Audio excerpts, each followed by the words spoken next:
There's a type of fat hiding inside your body right now that has almost nothing to do with how you look in the mirror, and almost everything to do with how many good years you have left. It's called visceral fat, and it doesn't sit under your skin where you can pinch it. It wraps itself around your liver, your pancreas, your intestines, the organs that keep you running every single day. And here's what surprises most people: you can be thin on the outside and still be carrying a dangerous amount of it on the inside. Doctors sometimes call it active fat because, unlike the fat on your arms or thighs, visceral fat behaves almost like its own organ. It sends out chemical signals. It can quietly influence your blood sugar, your blood pressure, even your energy levels, often long before you notice anything is wrong. The good news? Visceral fat is also one of the fastest types of fat to respond to the right changes. It tends to shrink before fat anywhere else in the body does, which means the habits in this video could show real results faster than you'd expect. If you're over 55, this matters even more. As we get older, our bodies naturally shift the way they store fat, moving more of it toward the belly and around our internal organs, even if the number on the scale barely moves. That's why so many people say, "I'm eating the same as always, but my waistline keeps changing." It's not in your head, it's biology. In the next few minutes, we're going to walk through exactly what visceral fat is, why it forms more easily after 55, and the specific, doctor-supported habits that can help your body start letting go of it as early as this week. But first, there's one everyday habit almost nobody talks about that may be quietly working against you every single evening. We'll get to that in just a moment. Welcome, I'm glad you're here. Before we get into it, I want to be upfront about something. This video is for education and general wellness information only. It's not personal medical advice, and it isn't a substitute for talking with your own doctor, especially if you have existing health conditions or take medication. Think of this as a starting point for a conversation, not a replacement for one. What I can promise you is this: everything in this video is grounded in the kind of guidance you'd hear from a trusted physician. No gimmicks, no extreme diets, no miracle pills. Just clear, practical steps that real people your age are using to feel lighter, stronger, and more in control of their health. Stick around until the end, because the habits get more specific and more surprising as we go. The section people tell us changes the most is actually near the middle of this video, not the beginning. Let's start with the most important question. What exactly is visceral fat? And why does your body seem to want to store more of it as you get older? Here's something that catches a lot of people off guard.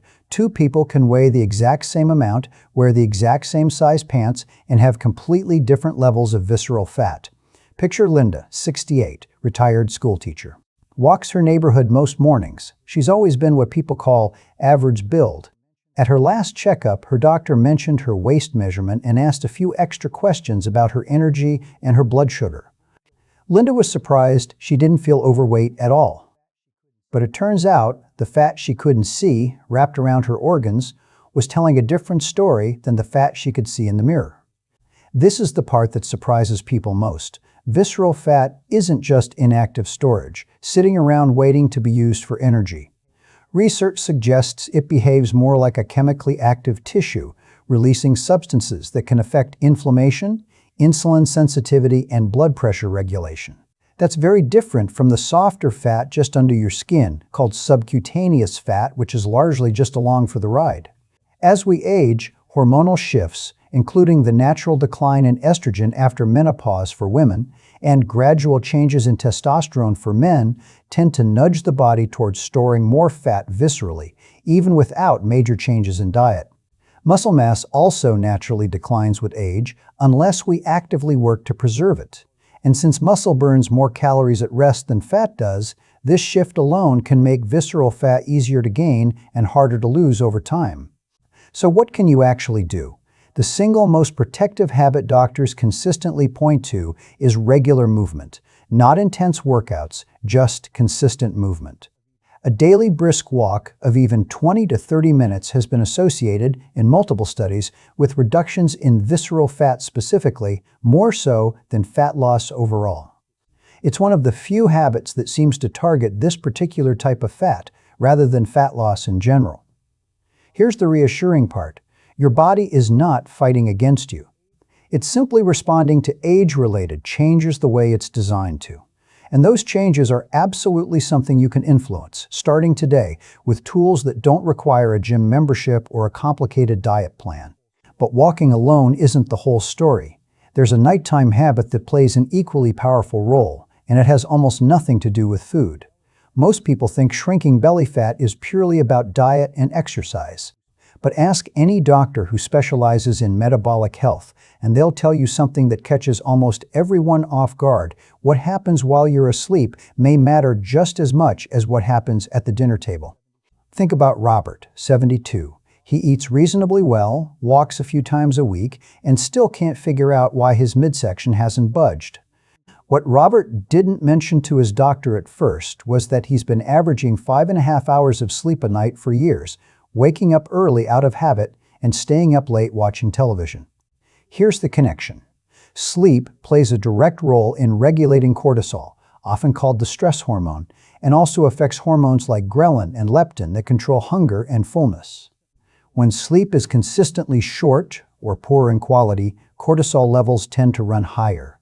And research suggests elevated cortisol is specifically associated with increased visceral fat storage. Not just fat in general, but fat around the organs in particular. It's almost as if your body interprets poor sleep as a form of stress and responds by holding on to fat in the very place doctors are most concerned about. The encouraging news is that this is often one of the easier habits to improve. Experts commonly recommend aiming for 7 to 8 hours of sleep, going to bed and waking up at consistent times, limiting screens in the hour before bed, and keeping the bedroom cool and dark. Even modest improvements going from 5 hours to 6.5, for example, have been linked in studies to measurable changes in hunger hormones within just a few weeks. You don't need a perfect night's sleep to see benefits. You just need more consistency than you have right now. And for many people, that single shift, protecting those extra 60 to 90 minutes of rest, turns out to be more powerful than any diet change they've tried. If you're finding this helpful so far, take a moment to like the video and subscribe. It helps us keep creating evidence-based health content made specifically for adults over 55. Now, let's talk about something on your plate that may be doing more than you realize, and it's not about cutting calories. Most people think about shedding belly fat by eating less. But one of the most consistent findings in nutrition research isn't about eating less, it's about eating differently. Consider Dorothy, 65, who has spent decades following the advice to just eat smaller portions. She's tried it on and off for years with limited results. What her doctor eventually pointed out wasn't about quantity at all, it was about the balance of what was on her plate. Here's the science. In plain terms, protein and fiber both play an outsized role in how your body handles fat storage, particularly around the midsection. Protein helps preserve muscle mass, which, as we mentioned earlier, keeps your metabolism running more efficiently. Fiber slows digestion, helps regulate blood sugar, and supports the beneficial bacteria in your gut. And a growing body of research suggests gut health itself may be connected to how the body stores visceral fat. Studies have found that diets higher in fiber, particularly from vegetables, legumes, and whole grains, are associated with lower visceral fat over time, compared to diets similar in calories but lower in fiber. Meanwhile, diets rich in lean protein, think fish, poultry, eggs, beans, and Greek yogurt, appear to support fat loss specifically from the visceral area while helping preserve lean muscle. This doesn't mean overhauling your entire diet overnight. It means small, doable swaps, adding a serving of vegetables to a meal that didn't have one, choosing a protein-rich snack instead of a carbohydrate-heavy one, or swapping white bread for a whole grain option a few times a week. Dorothy's approach, once she made this shift, wasn't about restriction, it was about addition. Adding more fiber and protein naturally left less room for the foods that weren't serving her, without her having to white-knuckle her way through hunger. This is one of the most encouraging parts of the whole picture. You don't have to eat less to make meaningful progress. You often just have to eat smarter, one meal at a time. But there's a specific type of exercise, different from walking, that researchers say may be the single most effective tool for targeting this fat directly. Let's get into it. Walking is wonderful for your heart, your mood, and your overall health. But when it comes to visceral fat specifically, there's another form of exercise that research consistently points to as even more targeted: strength training. Picture George, 70, who always assumed lifting weights was for younger people or bodybuilders. After a conversation with his doctor about his blood sugar numbers, he was surprised to learn that resistance exercise using lightweight resistance bands, or even bodyweight movements like sitting and standing from a chair, is one of the most well-supported tools for reducing visceral fat in older adults. Here's why. Strength training helps preserve and build muscle mass, and muscle tissue is metabolically active, meaning it burns more calories even while you're resting. As muscle mass naturally declines with age, a process called sarcopenia, the body's ability to burn calories at rest declines right along with it, which can make visceral fat easier to accumulate. Reversing that muscle loss, even partially, appears to help the body process and store fat differently. Research suggests that just 2 to 3 short strength training sessions per week, 20 to 30 minutes each, can lead to measurable reductions in visceral fat within a matter of months, particularly when combined with the walking and dietary habits we've already covered. You don't need a gym. You don't need heavy weights. Bodyweight exercises like chair squats, wall push-ups, and resistance band exercises done at home can be just as effective when done consistently. The key word, doctors emphasize, is consistency, not intensity. George started with just 2 sessions a week using a resistance band he ordered online. Within a few months, not only did his energy improve, but his doctor noted a positive shift in his waist measurement and his blood sugar readings. He didn't do anything extreme. He simply added a new kind of movement his body had been missing.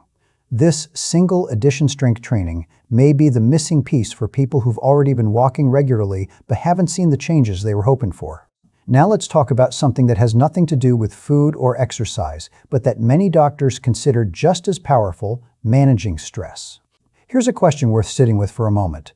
Could the stress in your life be quietly shaping the size of your waistline? It sounds almost too simple to be true, but the connection between chronic stress and visceral fat is one of the most well-documented relationships in metabolic research. Think about Carol, 74, a retired nurse who spent the last 2 years caring for her husband after his stroke. She eats reasonably well and stays active when she can, but the stress of caregiving has been constant. Her doctor gently pointed out that chronic, ongoing stress, the kind that doesn't let up, can elevate cortisol levels over long periods. And elevated cortisol is specifically associated with increased fat storage around the abdomen and organs. This isn't about occasional stress, like a stressful afternoon or a difficult phone call. It's about prolonged, unrelieved stress, the kind that becomes part of daily life. Experts believe this may be one of the reasons visceral fat can feel so stubborn for people going through caregiving, grief, financial strain, or ongoing health worries, even when their diet and activity levels haven't changed.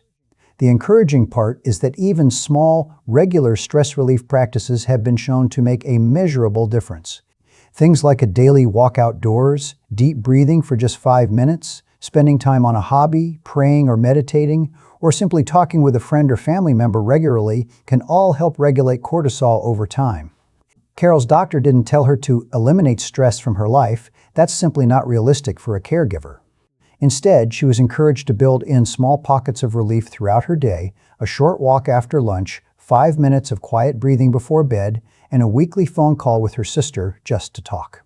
These aren't grand gestures. They're small, sustainable habits. And research suggests they can meaningfully support your body's ability to regulate the hormones tied to visceral fat. Next, let's talk about 2 everyday substances that may be working against everything else you're doing, and neither one is what you'd expect. One of the biggest surprises in recent nutrition research is that what you drink may influence visceral fat almost as much as what you eat. Let's start with sugary beverages. Even people who rarely eat dessert sometimes consume far more added sugar than they realize through soft drinks, sweet tea, flavored coffees, fruit drinks, and even some juices marketed as healthy. The liver processes large amounts of fructose differently than many other carbohydrates, and when that intake is consistently high, excess energy is more likely to be stored as fat, including visceral fat. That's one reason many physicians encourage patients to focus on beverages first. Replacing just one sugary drink a day with water, sparkling water, or unsweetened tea may sound small, but over months, it can significantly reduce total added sugar intake without leaving you feeling deprived. Now, let's talk about alcohol. This isn't about saying no one should ever enjoy a drink. It's about understanding that alcohol is processed almost entirely by the liver, the very organ sitting underneath much of that visceral fat. Regular heavy alcohol intake has long been associated with increased abdominal fat accumulation and fatty liver disease. Even moderate drinking can add up if it becomes an everyday habit, particularly after age 55, when the body's ability to metabolize alcohol changes. For some people, simply having a few alcohol-free days each week or reducing portion sizes can make a meaningful difference over time. Notice something about everything we've discussed so far? None of it involves crash dieting, none of it requires expensive supplements, and none of it asks you to become a completely different person overnight. Instead, each habit gently nudges your body back toward the way it was designed to function. That's important because lasting health almost never comes from dramatic changes. It comes from consistent ones. So if you're wondering where to begin, here's what I'd recommend. Pick one habit. Not 5, not 10, just one. Maybe it's adding a 20-minute walk after dinner. Maybe it's replacing your afternoon soda with water. Maybe it's going to bed 30 minutes earlier tonight. Or maybe it's dusting off those resistance bands sitting in the closet. Whatever feels easiest, that's your starting point. Because success doesn't come from choosing the perfect habit, it comes from choosing one you'll actually keep doing. Here's something I've noticed after years of caring for older adults. The people who age the healthiest aren't usually the ones chasing the newest health trend. They're the ones doing ordinary things extraordinarily consistently. They move every day. They eat mostly real food. They protect their sleep. They stay connected to people they care about, and they keep showing up for those habits even when motivation comes and goes. Visceral fat may be hidden, but it isn't unbeatable. Your body has an incredible capacity to respond when you consistently give it the signals it needs.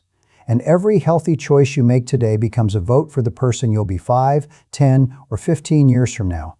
If this video helped you better understand what's happening inside your body, share it with someone you care about, especially someone over 55 who may not realize that belly fat isn't always just about appearance. And if you'd like more doctor-backed guidance on healthy aging, nutrition, mobility, and living well after 50, subscribe and join us for the next video. Until then, take good care of yourself. Your future self will thank you.